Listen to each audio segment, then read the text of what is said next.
मुअज़्ज़ज़ सामईन, अस्सलामु अलैकुम वरहमतुल्लाहि वबरकातुहू।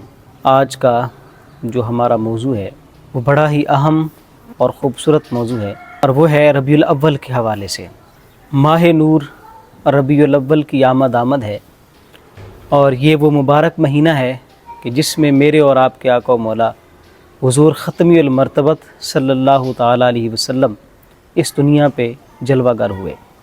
लेकिन होता यूँ है कि जो ही रबीउल अव्वल का महीना शुरू होता है तो बहुत सारे लोग खराफात में पड़ जाते हैं। तो असल तो ये है कि हम ये देखें कि हमने रबीउल अव्वल के महीने को कैसे गुजारना है।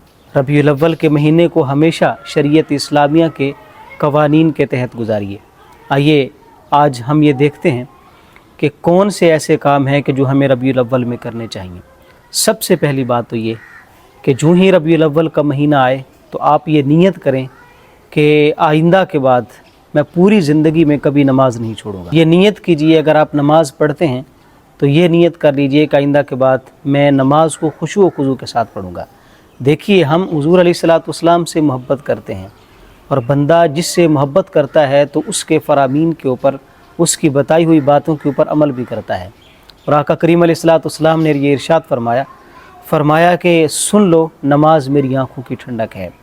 तो जो उम्मती होने का दावा भी करे, वो कहे कि मैं अपने नबी से मोहब्बत भी करता हूँ, लेकिन वो नमाज के करीब भी ना जाए, और वो कहे कि मैं रबीउल अव्वल के महीने को बड़े शौक़ से मना रहा हूँ, तो इसका कोई फ़ायदा नहीं होगा। तो सबसे पहली बात तो ये है कि रबीउल अव्वल के महीने में हमने ये नीयत करनी है कि हम अपनी पूरी ज़िंदगी में कभी नमाज नहीं छोड़ेंगे। दूसरी बात ये है कि इस माह नूर में कसरत के साथ हुज़ूर अलैहिस्सलाम के ऊपर दरूद पढ़ें। जितना हो सके उठते बैठते चलते फिरते बावुज़ू हो करके अदब के साथ आका करीम अलैहिस्सलाम की बारगाह में दरूद व सलाम के नजराने पेश कीजिए। और यही सबसे बड़ा तोहफ़ा है जो हम हुज़ूर की बारगाह में पेश कर सकते हैं। अल्लाह ताला जल्ला शानहू ने किताब हिकमत कुरान मजीद में इरशाद फरमाया कि इन्नल्लाह व मलाइकतहू युसल्लूना अलन नबी या अय्युहल्लज़ीना आमनू सल्लु अलैहि वसल्लिमु तस्लीमा।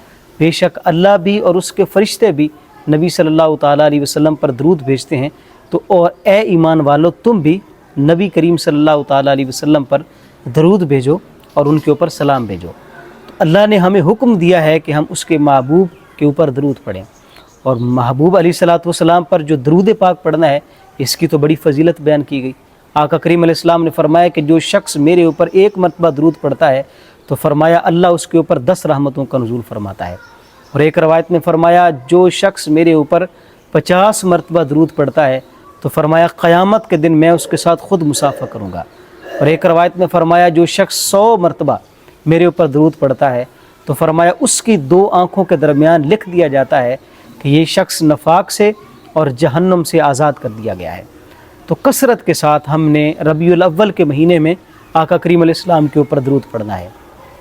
तीसरी बात ये कि ख़ुद भी हुज़ूर की सीरत का मुताला करें, और अपने बच्चों को और अपने साथियों अहबाब को, मिलने वालों को सीरत नबी सल्लल्लाहु ताला अलैहि वसल्लम का मुताला करवाएं। आका करीम अलैहिस्सलाम की सीरत से आगाही हासिल करें। हमें ये देखना है कि हुज़ूर अलैहिस्सलाम की ज़िंदगी हमें क्या बताती है।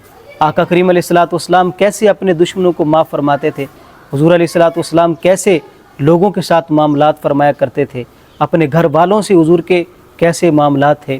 तो हुज़ूर अलैहिस्सलाम की सीरत का मुताला करें, अपने बच्चों को भी सीरत पढ़ाएं, और आपके जो चाहने वाले हैं, आपके साथ जिन लोगों के ताल्लुकात हैं, तो उन तक भी हुज़ूर अलैहिस्सलाम की सीरत को पहुँचाएँ।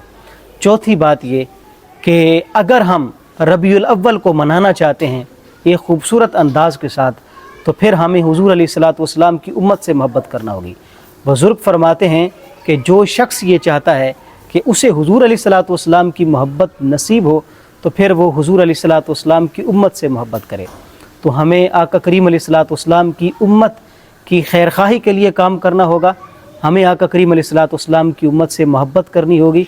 हुज़ूर अलैहिस्सलाम की उम्मत को आपस में जोड़ना होगा, और उम्मत को नफ़रतों से बचाना होगा, उम्मत को तफरीक़ की बदकारी से बचाना होगा। मैं अल्लाह तबारक व तआला की बारगाह में ये अर्ज़ करता हूँ कि अल्लाह जल्ला शानहू हमें सीरत तय्यबा के मुताबिक अपनी ज़िंदगियों को ढालने की तौफ़ीक नसीब फ़रमाए, और रबीउल अव्वल शरीफ को شریعت اسلامیہ کے بتائے ہوئے قوانین کے مطابق گزارنے کی توفیق نصیب فرمائے۔ اللہ تبارک و تعالی ہمیں حضور کی محبت نصیب فرمائے۔